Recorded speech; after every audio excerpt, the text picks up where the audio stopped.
10 more meters or so to climb here. And watch lead, this is Nav. Go ahead, Nav. I apologize, I missed the first 100-meter call out. We've traveled 150 meters so far this dive. Roger that. Thanks a lot. ROV nav bridge move complete. And Nav just let us know that we've gone 150 meters since we've reached the seafloor.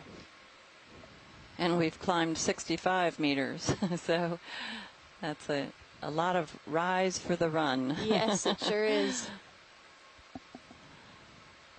Very steep gradient as we climb up onto the ridge crest of this inter-canyon ridge. And once we're at the crest, then we will slowly ascend a much lower sloped area. Let's try 30, and if we find that we get on top of it before that, we can stop it. And hopefully see some coral and sponge communities at the top. To see like where waypoint 2 is? Sure. We'll be much more influenced by the Gulf Stream's velocity at that point, so we don't expect to see this sediment drape that we see here.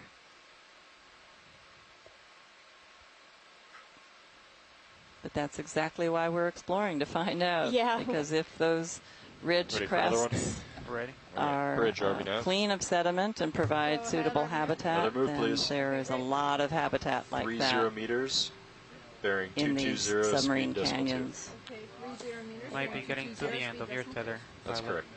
I think that fish might be something new off to the right. Is this yellow thing to the left of center? Is that...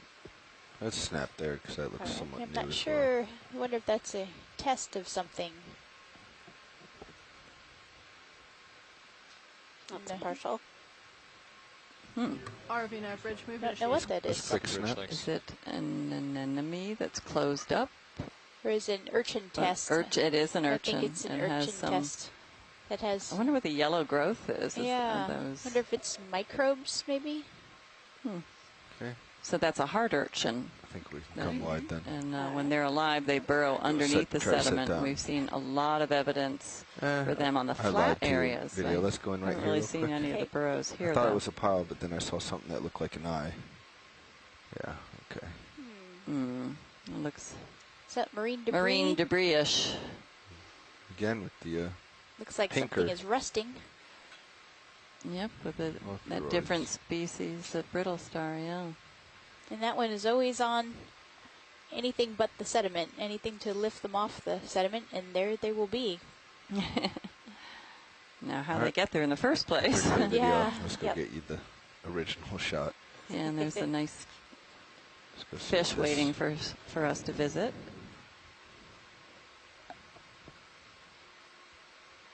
Almost looks like a lizard from here.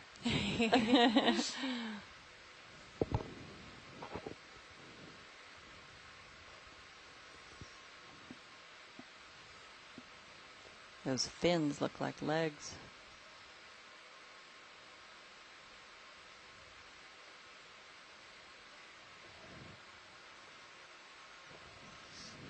Okay, go ahead, video. Lasers are clear. Look at those eyes. Hmm. Well, I don't think we've seen this I don't guy think so this whole either. expedition so far. Tilting up a little. He's cute. He is cute. He's got a shape of a cusk eel, but those eyes are very different. That broad nose or snout, like the cusk eel too. Turning to port just a little. That's full zoom. Gosh, that's beautiful. Mm.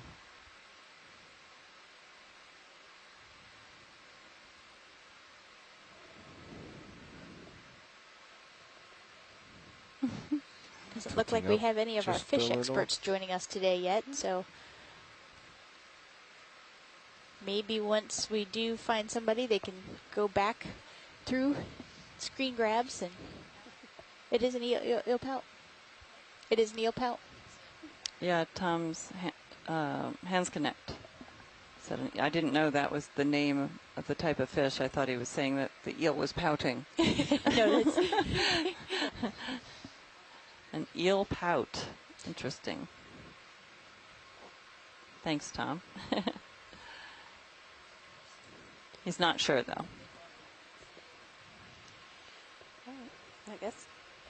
There's a little if he's not gonna do shrimp something. type species. Yeah, I think we're probably clear. Yep. And the cutthroat eel. Huh? Nope. He's just rolling over.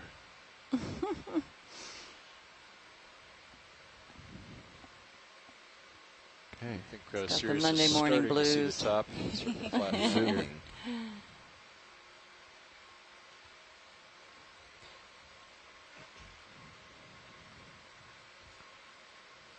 Oh, jelly, but I'm not going to be able to stop to get him. Yeah. Pretty jelly swimming by. What is that thing? You can snap if you want.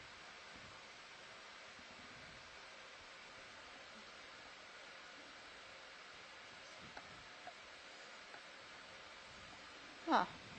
Mucus? It's kind of what it looks like.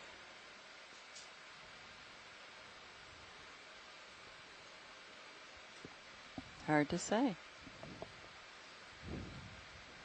Yeah, I think so. Okay, just let it go. Yeah, so that might...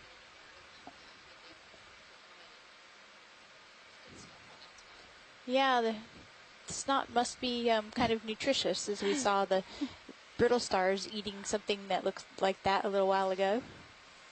Is that a black hole? Yeah, it's something new, that's for sure. So stand by one.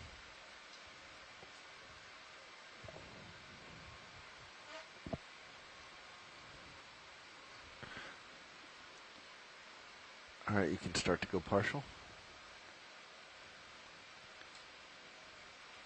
ROV nav bridge move complete. Looks like it's on Copy top bridge. of a brittle star. It is. Yeah. Is that an anemone or? I was thinking, yeah, it was more like an Umbellula sea pen, but I'm not sure. Huh. 70 degrees on the rotator pilot. Yeah. Roger. Yeah, it has its Ship own just stalk. completed the move, so I'm Copy. just repeating Got a what little time. Stephanie Bush is whispering into my ear.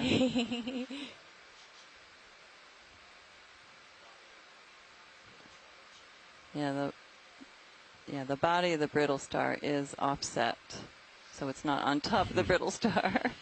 Yeah, Tilting up. body's underneath the... I would imagine this is some kind of sea pen, like Umbellula-ish. Although, Pretty. I don't think it would be Umbellula genus because it looks very different than those that we've seen, but... some type of stalked sea pen would be my guess. All right. I think video's clear. All right, let's do it.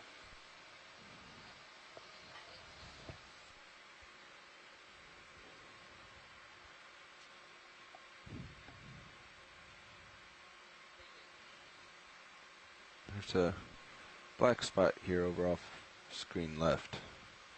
Let's just do a partial as I pass over. All right. We see Go a few ahead. more little mounds throughout.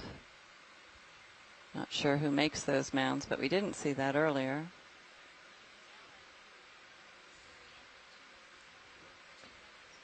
Looks like an upside down jellyfish.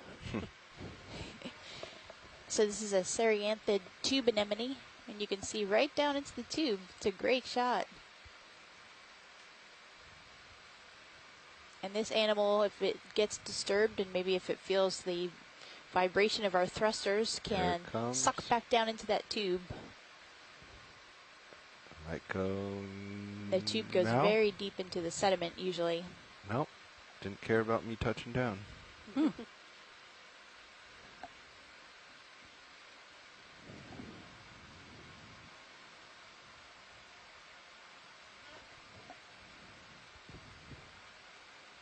You have it video. All right. Yeah, zoom as you like. That's full zoom. Well, I didn't help you very much there, did I? That's still a good picture.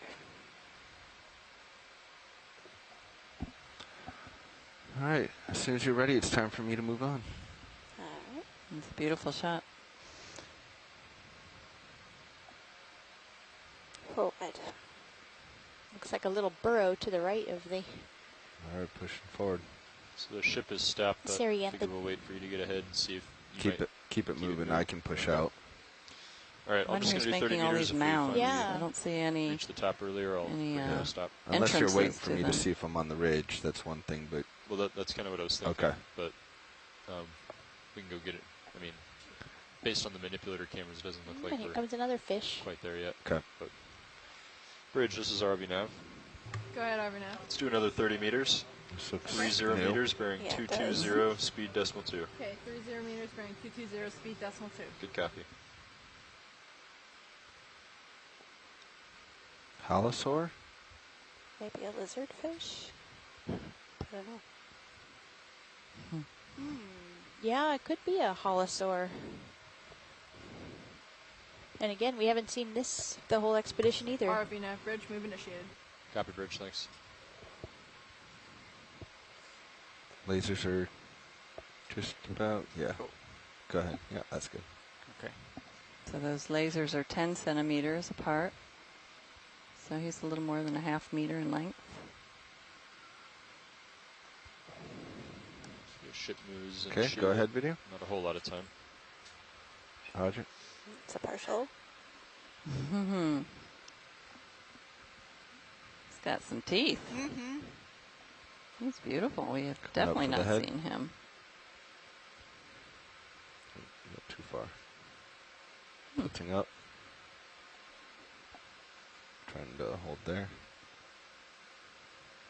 Looks like quite the predator.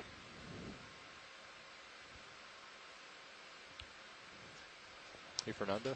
Yep. Well, I'm looking at it. A deep sea lizardfish. The shilling elbow is I would agree with that name. Would you mind fixing that while we're thinking about it? Little sensory organ on the top of his snout.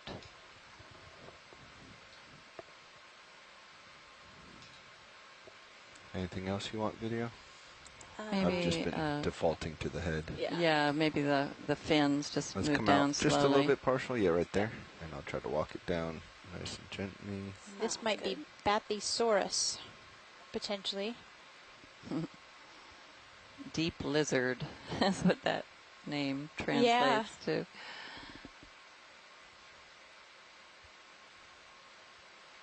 There we go. Beautiful scale pattern. And that lateral line. And that's, those are sensory organs that will detect vibrations in the water column. That looks good, Dan. Or do you bring it want down a little more? Copy. I'm hoping he'll move because I suspect his dorsal fins are spiny. Thanks. If it's okay with you, video, I'm just going to have it go off. Yep, that sounds great. Screen right. And then, unfortunately, I need to move on. Yep. Move on. Keep things moving.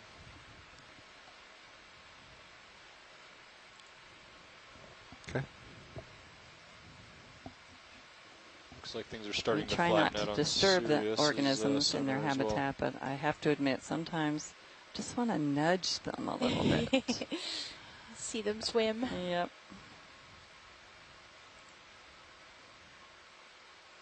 Just a little nudge. Okay, pushing out. Ooh. I don't want to say that's the top of the ridge. I've climbed too many. We're getting close in the depth that we expected, though. To think that every ridge is the top. You get to it, and there's the next ridge. And you want to come up a little bit? There is the next co-pilot. There's like a depression there. Coming up. A large crab in the middle. Oh, certainly is. Interesting. See some of these consolidated blocks of sediment that have tumbled down the slope. That's an interesting feature, isn't it? Yeah, it's sort of bizarre. Over time, the sediments Current's get compacted. Coming right over this edge. Okay. The pilots are reporting that they're feeling more current now that we've gotten higher on this ridge. See how some of that edge has been eroded by this current, resulting in these blocks that you see at the base. Yeah, you can tell how much current there is because all that dust I've been carrying on the vehicle for the last half hour is immediately blowing off. That's interesting. All right, going to try to come down to the crab looks here. like a lithotic crab, maybe? We've now traveled 200 meters on this dive. All right. We've covered 200 meters of the seafloor on this dive so far. And another lithotic crab.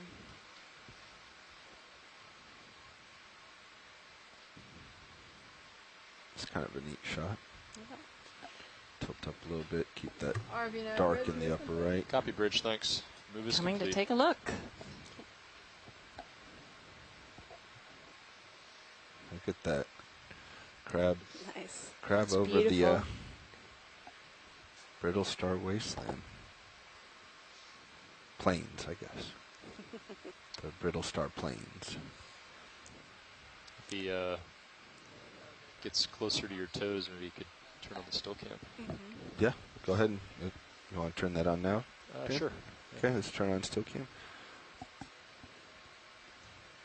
Tilting down slightly, video. Sounds We've good. seen many So members focus point of is this group, right at the the end squat of where the toes lobsters, are in that the middle between were them. extremely abundant yesterday, belong to this same Gonna group. let this shot continue just a little bit more video. Crustaceans. Okay. And as he the comes other into view, lights? let's tilt him down slow. Where their last two appendages and are you can modified. start to go in as What you are they want modified for? with the shot. They're tucked underneath, but what is the I mean, purpose of that? In hermit crabs, we know that it's for holding the shell. Mm-hmm. I'm not sure what the purpose is for an organism like this. Yeah, this is where we need a rotator for it. It'd be a little low. Do you want the fog lights? No, let's leave them off. 'Cause we Copy. got a good shot here. Backing up with him. Yeah, I think he's too low. Yeah. He's below the work skid. Yep. Is it all right to take a All little right, more you can kill zoom? it, Fernando. Yep, go ahead. The still cam. Go ahead, watch They one. usually have barnacles attached to them. I don't see any yet. Yeah, we can work with the pilots after he's done with the shot and get that for you. There's an amphipod up on his upper right, our view. Is my path behind me clear, One Fernando? climbing Yeah, along the everything's edge. Looks like good. it. Okay. Yeah, no Small rocks or shrimp-like organism. Maybe try resetting F cam. Here you can as see well. it. It's white. Upper right of the screen.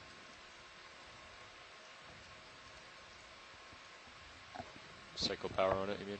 Yes, Okay. You want to cycle power on I think he just did. anything. No. you switched the monitor yeah. display. Oh, Yeah, it on was still on. cam. Yeah. oh, sorry. Okay. Oh, you thought it was off. Yeah, I thought it was off. Okay. Sorry, I thought we And switched. Tom that. Hands Connect points out Is that the that good video dactyls for you? of the crab are good. very All long right, so let's they can go walk wide. on the sediment. We are wide. And they're somewhat curved at the end, which gives them Roger just a that. little more surface area. Let's leave This him guy be then. just wanted to crawl on top of the ROV, I think. He'd like to go somewhere else. Take me So away. the ship is Another stopped. hitchhiker. Here should be just about settled out.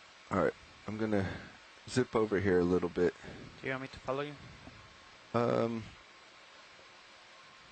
No, I'm not gonna go too far. I just wanted to get this feature in view again. We're now at 1,627 The meters. general bearing from Sirius upslope is probably going to be like a 300. Yeah. Copy. Let's explore this area. Gonna head off towards this edge. So as watch lead, this is pilot. I heard you asking about the current. It's definitely a little bit lower as I came down to image that crab, but just as I came over that feature, it picked up. So I'd say a few meters up off of here, it's much higher. Great, thank you, pilot. So the pilot there's just the other informed edge. us that when we get out from behind this feature, the current picks up a lot, but when we tuck down to observe that lithodid crab in the lee again. So it makes a big difference where you are in the water column right here as to the amount of current you're going to experience. So we got the edge off to my port nav. I'm sure you saw that. Yep. So I think you want to head. So you want to head toward a. Yeah, start heading up. 300, yep. So we're just going to bring Sirius's head to We're starboard. making a bit of a turn to the west to head up this slope. Lateraling to right. Well, Fernando, if you want to start coming around. Copy.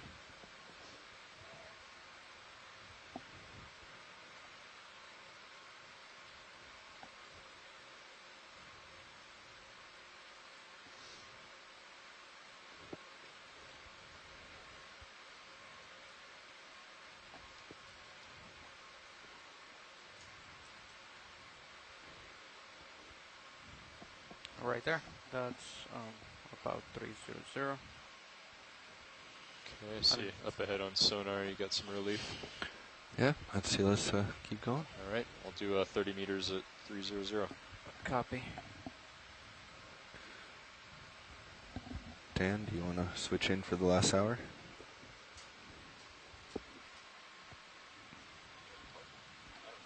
If you were to switch to video Fernando? stream 3, Fernando, do you see want in to the switch lower into right pilot or? the sonar that's on the ROV, and you can see that there's a structure ahead of us that we're heading towards.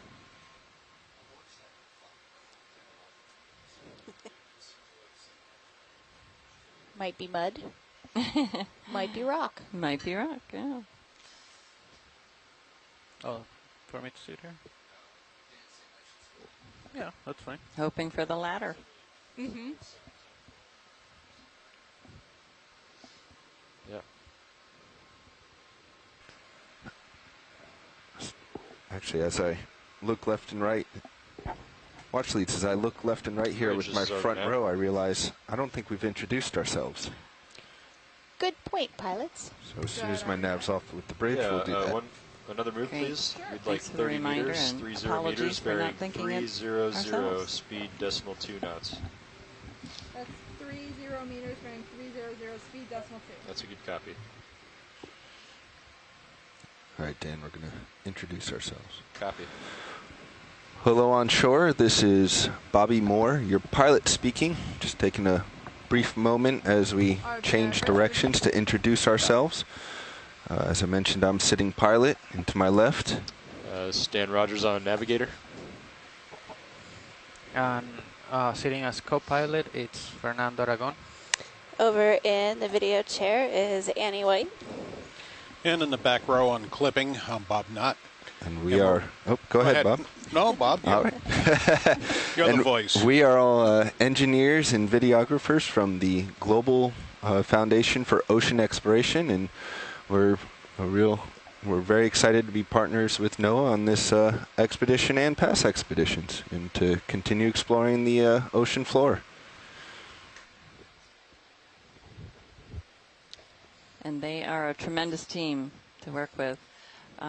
Sitting on the back row, maybe Derek can introduce himself. We always catch him off guard. He doesn't have his earphones on. There he goes.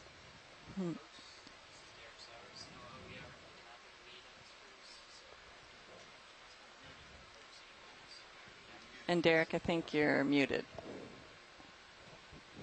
Oh, there we go. Good morning, folks. This is Derek Sowers, NOAA OER. I'm the mapping lead for the expedition, so we're working on the ocean mapping data, so all the seafloor mapping information that we use to help plan dives, looking at the intensity of the sonar return to understand hard versus soft substrates. And we have overnight mappers who collect all this data. So when the ROV is recovered during the day, ship is moving to you. We map all night long, so it's a little more than half the cruise time is actually dedicated to mapping.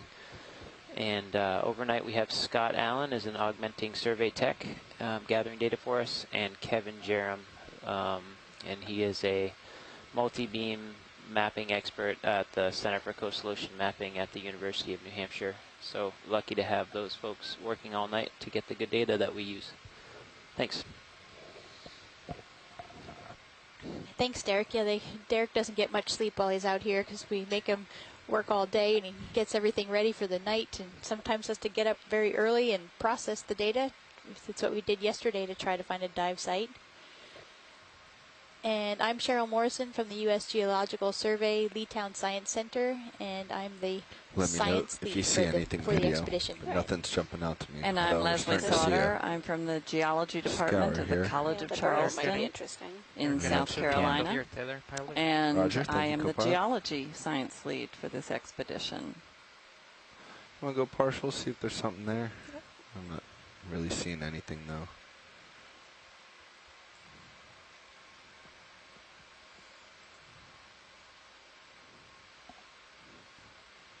Looks like either they're gone or they're inside. Yep. This is a major burrow. Looks like maybe there's a you can see how the sediments are a little more compacted down below, so the structure of the burrow itself can be intact. Looks like the shape of a giant isopod. Wouldn't that be lovely? Or maybe a crab. Maybe a crab. I don't see anything. Let's come wide. They're either shy or not home.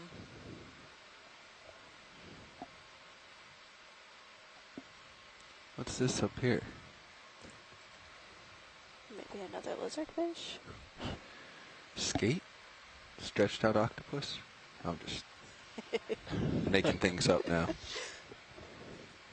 Could be a skate. Looks like a skate.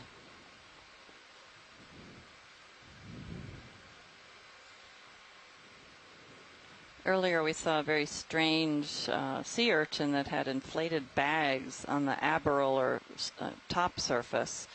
And a Twitter follower found a post on Chris Ma's blog that gives the name of Formosoma placenta.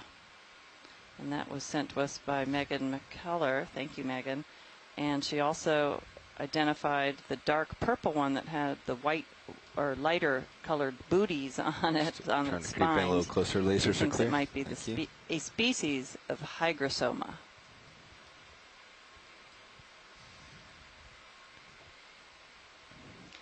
Just a few meters left in that move. I'm just going to do the same thing again. This skate is very white. We've seen them with more of a mottled pattern on the back before.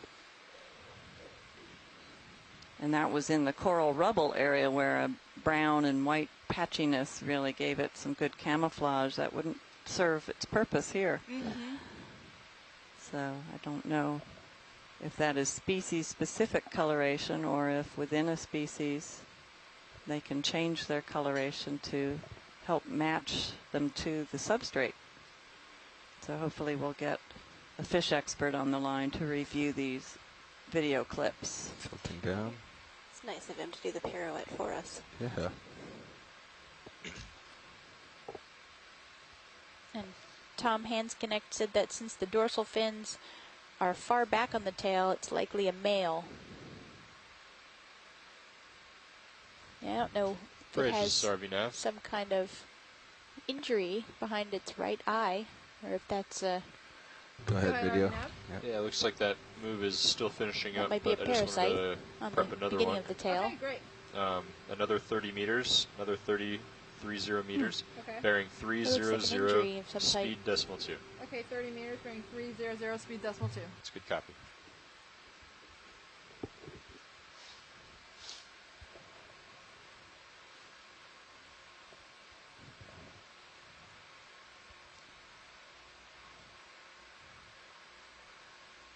ROV nav bridge, move initiated. Thanks, Bridge. Les Watling thought that maybe the hemispherical burrow that we saw just a few minutes ago was probably made by a deep-sea red crab, and that they mapped those in Hydrographer Canyon years ago. Do you want to go in partial? Hydrographer Canyon is north of here. Right there. We'll start but another of the submarine canyons. Hold this for a few seconds. Several of our dives, including today, will be looking at submarine canyon deep sea environments. He's not gonna. It's gonna do the turn for you. And Andrea Quattrini from Harvey Mudd College is joining us now. and she says that the skate is likely Regella purpata, but we need to confirm.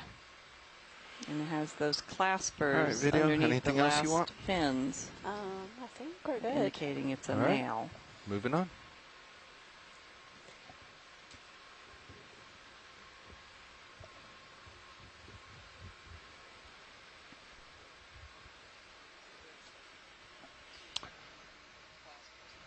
How about that for the public joining in? Looking on Chris Ma's blog. Wonderful help. It's nice that Chris Ma can be here even when he isn't.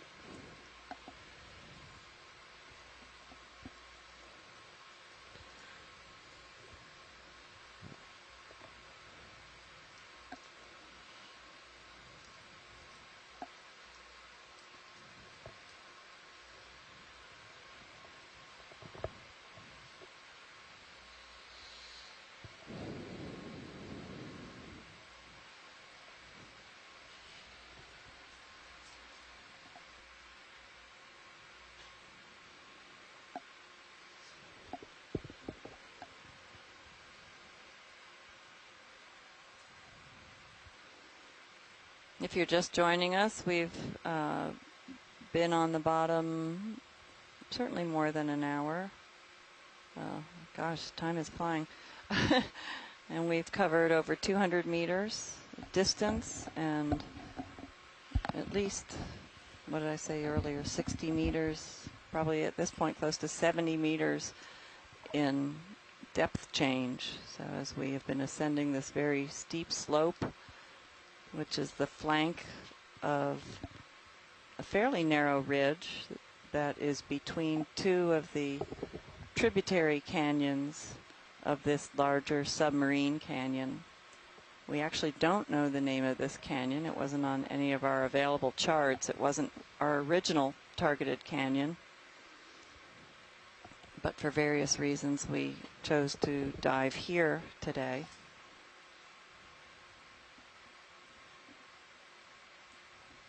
And we are on the lee side of the Gulf Stream's current. And so it's been very well protected from the current flow most of the dive, allowing this thick sediment drape on the sea floor and all these brittle stars. We've seen them throughout the dive to this point. And as soon as we came up over one of these little rises, the current hit us a bit stronger. So we're definitely expecting to see stronger currents as we reach the top of this slope up to the ridge between the submarine canyon channels.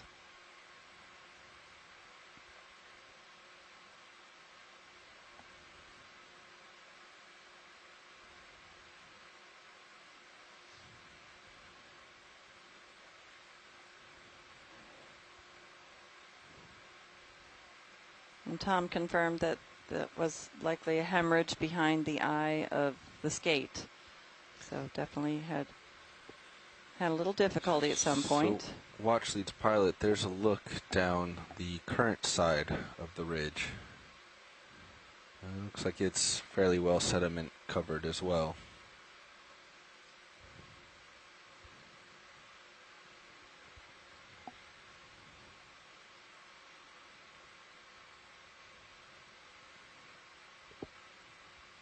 It's impressive that the yeah, I'm not seeing any. Of course, we're turning, so it makes it look even steeper. But this is a very steep slope in general. And those muds must be just cohesive enough to stick together so that they don't just tumble down to the base of this slope. RV nav bridge move complete. Thanks, Bridge. So back on top. And we're all wondering what might feed on these ophiuroids, these brittle stars. I think it looks good on my sonar. Yeah. Okay. The fact that they're all just sitting on the surface, they don't feel like they're too threatened. Because they can burrow. 300. Of course, there are probably hundreds beneath the surface as well. Yep, we're ready. Bridge, RV nav. I'm curious to know what all these little mounds are. Who makes those? Another 30 meters. So we didn't see those lower on the slope. Speed decimal 2. So I don't think they're made by 300 speed decimal 2. brittle stars. That we don't see any holes going into them. I'm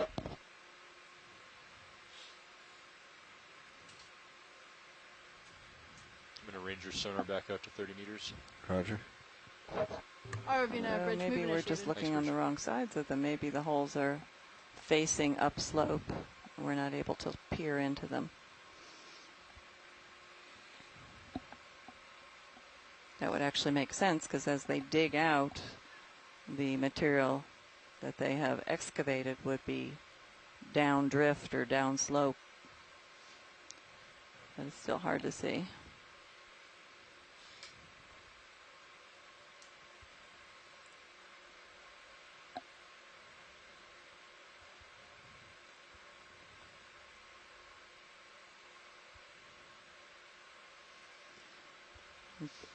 Related to the question of who might eat these brittle stars, Bob Carney has contributed that various demersal fish can feed on the brittle stars, and they can be extremely abundant, shallow and deep. There is, however, very little fleshy and free tissue to be consumed. That's mostly brittleness.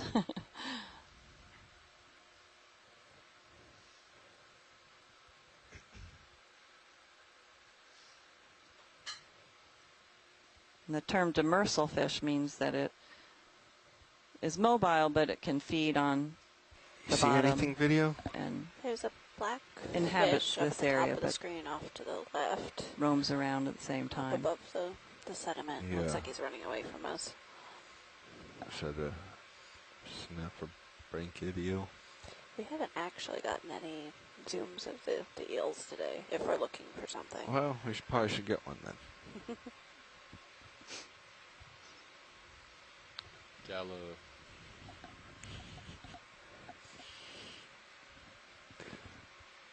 All right, video, go ahead. I'm going to come around on its left side, or at least attempt to. Perhaps a cusk eel, or is this just another of the cutthroats? It's hard to tell from this angle. He looks shorter. Yeah, that's about all the best I can do.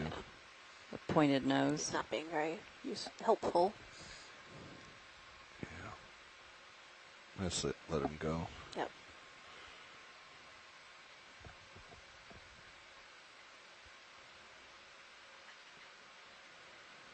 All right. Let's turn back starboard, see what's off this way. Downhill.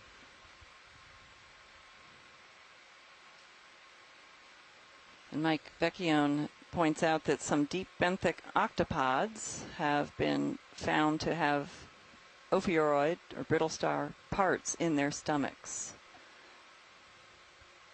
So we're definitely at Mike, the top I don't know of the if you peak were here, watching earlier when we ridge. had the octopus step on one of the brittle stars and pause for a moment, but then continued. We were hoping to see that kind of feeding in action, but he wanted more privacy in his dining, I think. Let's go ahead back on this eel, since he's cooperating now. Yes, this is definitely a cutthroat. Now we can see the very pointed nose or snout. Cusk eels have a broader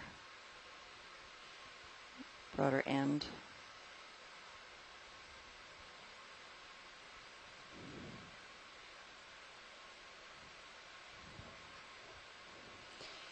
Since we're here and we got some time. And Bob Carney from LSU points out that the brittle stars don't really overlap or touch each other, so they're over dispersed, indicating that they avoid each other. Oh, we got a cup coral, our first coral of the day. And this group of brittle stars definitely does not avoid each other. They're always wrapped up among the arms of their neighbor. And we've seen them on every bit of debris that we have come across on this dive. It's a different species. They don't appear to like the mud. They're holding on to whatever keeps them off the mud, it looks like. And that almost looks like a coral fragment. It does look like a possible coral fragment, very eroded, and that might be a sign of good things to come. It might be. Lots of different anemones here. Yeah. And 2 cup corals. I didn't see the one with its polyps extended to the right side of the screen.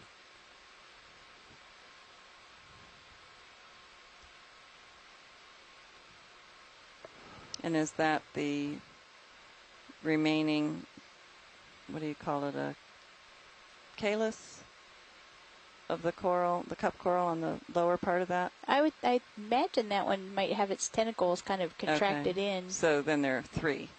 Is that?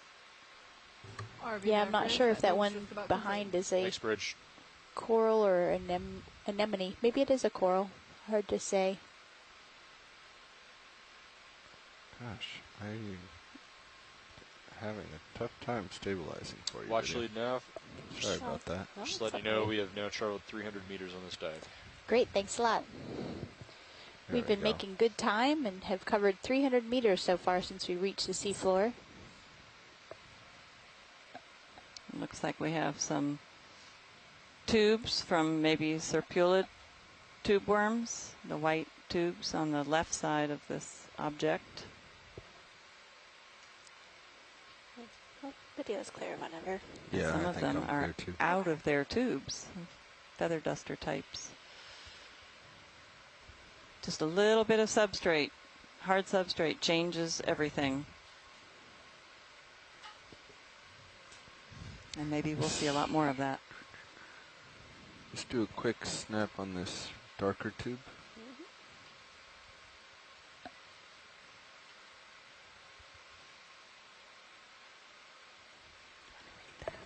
Yeah. All right, I think we can come on.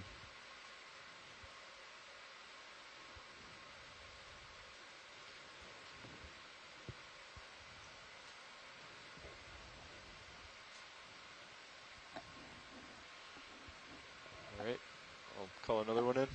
Keep it moving. Bridge, this is RV nav. Go ahead, RV nav. Another move, please. Sure. Another 30 meters at 300, speed decimal 2. 30 at 300, speed decimal 2. That's a good copy. There's something. Let's go look at it. In response to my query about what these little mounds might be and who might have made them, Tom has suggested that they may be formed by infaunal invertebrates, macroinvertebrates, many fossorial amphipods. Do you want a zoom and video? That Les Watling had seen Comatian, but he had missed it. He wasn't present at the time. Maybe polychaetes as well. Laser's clear. Here's another one of those little fish we saw earlier. You can take your video if you want it.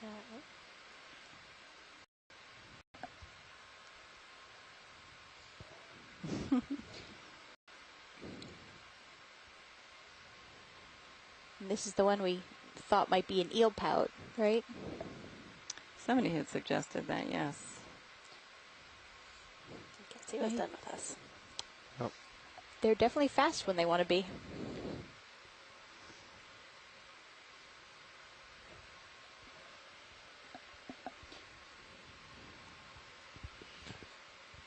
A lot of these stars moving in this area. Look like they're all moving in the same direction, too. Andrew Catrini said that that is an eel pout from the Zorsidae family. Eel poking into something or a much larger? Looks like a sea pen, maybe. Yeah. And she also mentioned that a study by George Sadbury and others in the 70s found ophiuroids, the brittle stars, in a few of the halosaur species. And this is a larger sea pen here. A halosaur is a fish, correct? Yeah, the one that we saw. The one that we saw right. just a little while ago. Yeah, we saw the Bathysaurus earlier. Go ahead, video.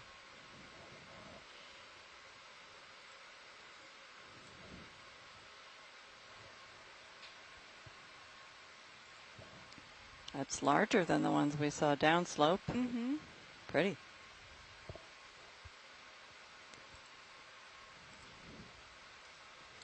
Tilt up.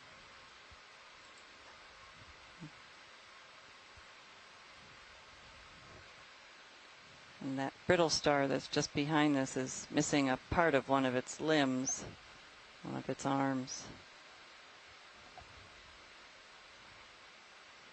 Likely broken off, and it will regenerate. It's clear. Yeah. Most of these look pretty intact, though.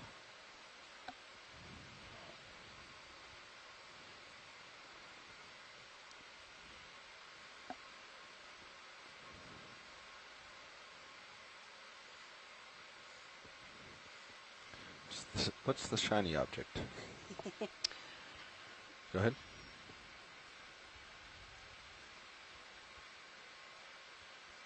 A shell. Some kind of bivalve shell. Seems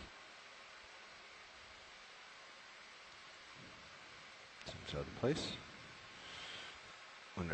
Whenever you're clear, video. Yeah.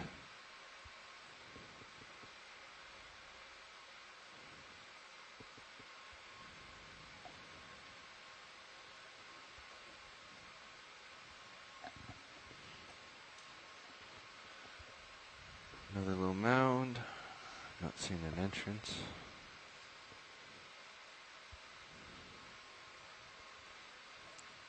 And Scott France said that sea pen we were looking at might be Anthoptilum. What do you see, Dan? I'm just looking.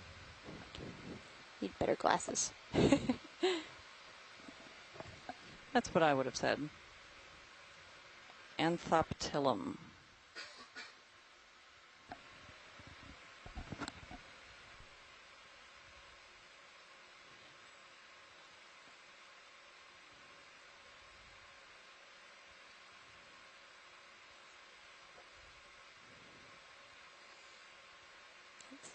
Something different on the right. Looks like another urchin. Oh, yeah. Do we have someone on the line calling in? Ooh, we have another heart urchin test, possibly in its burrowing position. Go ahead for more. But I don't know. Could it still be alive? Doesn't look very lively to me. Nope, he's got holes in his test, but he has spines, so it's been fairly recent. Yeah, looks like he died in the act of burrowing. Maybe that's what's making these mounds. It's right next to one of the mounds. Instead of those long trailed burrows that we've seen on the lower and the deeper sites.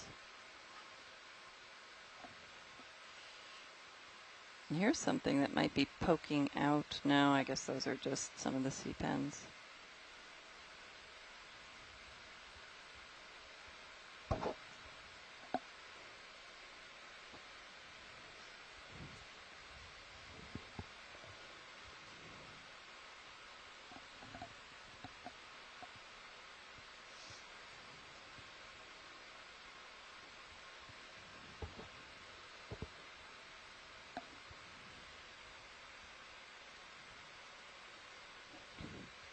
And Andrea Quattrini put a name on the eel pout that we saw, Lycodes terranove. Great, thank you, Andrea. Do you want a snap video? Sure. It's man-made, but It's like a bottle. I have a bottle. Our first marine litter. Can I hold the zoom?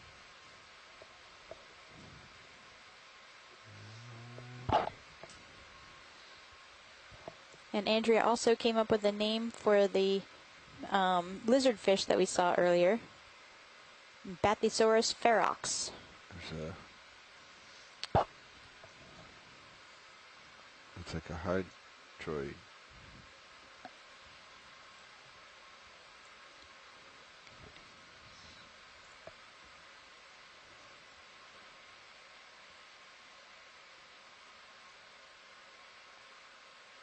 Okay, I'm going to make you work for it. Video, go ahead.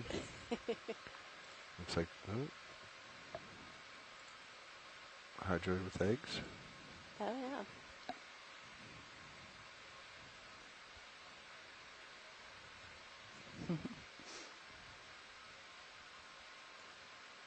Not quite sure what that is. It's like Spartina grass, the stalk. Mm-hmm. Pilot looking. We're fairly close to Cape Hatteras. We're only about 30 miles southeast of the tip of Cape Hatteras, on the edge of the continental shelf that has been cut into by submarine canyons. This is a very different type of continental margin from where we have been previously. We were on the broad, deep, flat Lake Plateau and at its edges for several dives. And then we moved into the shallow areas under the Gulf Stream, but still at depths of 800 meters on the flat areas. So we're still sort of on the western edges of the Lake Plateau. And now we have moved up into much more of a classic continental margin where we have a shallow, flat continental shelf that ends at about 30 meters roughly between 100 and 200 meters water depth, and then descends rapidly to depths of 2.5 to 3 kilometers, and then flattens out again into the continental rise. The steepest part is called the continental slope. And this canyon that we are exploring, or just a very small part of it, is the head of the canyon is cut up onto the continental shelf, and then its major portion descends along the continental slope. And sediments that get channelized down through this canyon deposit at its base, and that's what forms a lot of the continental rise of this continental margin. But where we are today is on one of the ridges that is between two of the smaller canyons that make up this larger canyon, a submarine canyon. I think so. It's a ridge between two tributary canyons.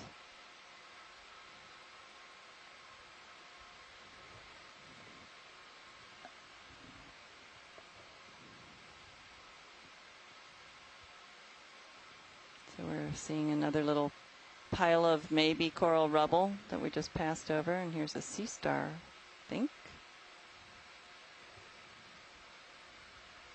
We've seen 3 or 4 of these along our journey today. And I think Megan McCullough was the one who said it might be the genus Solaster. Let's get another tripod fish coming up.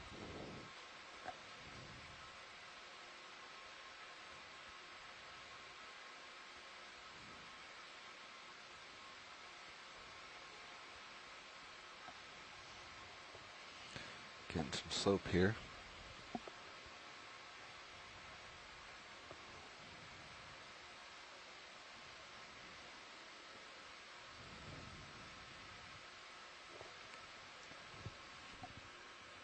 So this part of the continental margin, because it is that classic relatively narrow shelf and then a steep slope and then a broad rise beyond it,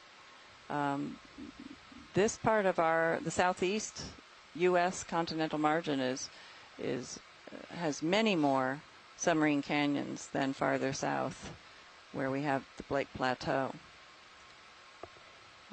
And many of our remaining dives will be exploring different canyons as we move northward. And our dive tomorrow will be at the distal extent of one of these dives, the Pamlico Canyon, which is just north of here. You can see its trace all the way well beyond the continental edge, and we'll be exploring a steep canyon wall at a depth of over 3,400 meters tomorrow. So that'll be one of our deepest dives, if not the deepest dive. Looks like we have something in the water column to the left. And we'll also do a midwater dive after we have explored the seafloor will spend significant time looking at all these organisms that are living within the water column. And our shipboard colleague, Stephanie Bush of the Smithsonian, will be You can go ahead if that's going to have a wonderful narrator of all the organisms I don't know, that fog she lights? sees. I think And it's this too looks far like out, a ctenophore. Beautiful ctenophore. Let's try fog lights. Coming on. They're easy to spot or identify because they have those rows of combs that have bioluminescence. He's super and close. Stephanie's going to join us now and talk a little bit more about the water column and maybe this tuna get. It'll be a good advertisement for tomorrow's midwater dive, Stephanie. It's hard to tell. I think he's there we go. Closer hey, yeah, this is Stephanie. So we're looking at this really nice low bait ctenophore. You can probably see why it's called a low bait ctenophore. So the lobes, the two sides that are able to expand, and then they use that to move around, but they also use that to trap prey within those lobes. And this, you can't really see the stomach very well right now because it looks empty, but it's really small right in the center there, a little bit of opaque. And go away now. So that's why this particular group of ctenophores are called lobata, or low bait ctenophores. And I think Leslie was mentioning about the teen rose when I was coming in. I missed some of what you said, jelly. But yeah. So the common name is comb jelly. So they're named really for those rows of cilia that we call combs along the body. That's their main form of locomotion in the greater group of ctenophores. But as I said, this subgroup, the low bait ctenophores, also have developed those lobes that they can use kind of like a Medusa jelly a little bit to just for that ctenophore to get around. Why I couldn't get them in the light. But yeah, we're going to be doing some midwater transecting again tomorrow. So we're going to be taking a look at what the organisms that live in the water column at different depths. And video's going to switch out. The whole water column is really important for the animals living down here, because most of the food for the animals living down here on the bottom comes from the water column. And if you were tuned in, actually it was probably a couple hours ago now, you saw a little pile of brittle stars that was feeding on what looked like a ball of mucus that had a bunch of sediment in it, and that was probably what we call a sinker, the thing they were feeding on, which is the discarded filter house of a larvacean, which is a midwater organism. They produce two different houses. One is the outer house, or the outer filter, that both of the houses are made of mucus, but that outer house is designed to filter out the larger particles that in the animal that is in the center of the two houses surrounding it. They were not interested in some of those larger particles. So a lot of the marine snow, or all these particles that you see in the water column, they get trapped in that, and then when the animal is done feeding, it just swims out of that house, and that house sinks down with all those particles attached to it. We call it a sinker. And then actually that's a really good food source for animals on the bottom, such as the brittle stars we've been seeing everywhere, potentially sea urchins too, although I'm not sure that they feed on them. So yeah, now we're looking at this nice sea urchin. It looks like it has a worm on one of the spines. Yeah, it's got a scale worm hanging on to the distal end of one of those upward pointing spines.